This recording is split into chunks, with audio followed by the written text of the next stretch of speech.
guys! So for today's video, nandito po kami ngayon sa Abu Dhabi. So lumabas kami kasama ko ang aking dalawang friend. Kasi, say hi guys! Hi! Yan, so nag-order po kami ng pagkain dito dahil nagugutom kami, hindi kami nakapag-dinner, especially itong dalawang kasama ko. So may nakita kaming dito, Filipino restaurant. I mean Filipino food court, food stall. So ayan, nag-order po kami ng... So hindi na po sila actually makapag-antay. Tokmat baboy, What else? tilapia, fried tudong, and tilapia. Pakita mo yung tilapia, my God. Yan.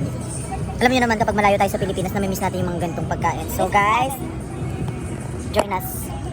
That's it! Friend, patingin ako ng gloves mo, friend. O, diba? Lakas maka Riban po ba, madam?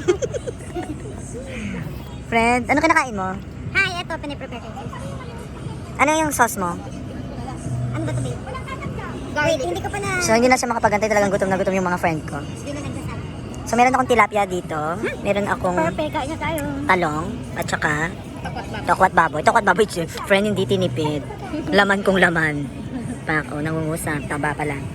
Okay, time. Paano pa, friend? Very Pinoy. Ang friend kong Pinoy dito sa Abu Dhabi. Ang kinakain mo? Banana cue. Ah.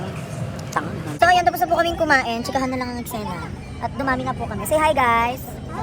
Ayan, so, wala nang bakas ng nakaraan. Ano yung kinain nyo, huli? Pakita nyo naman. Bulalakaw.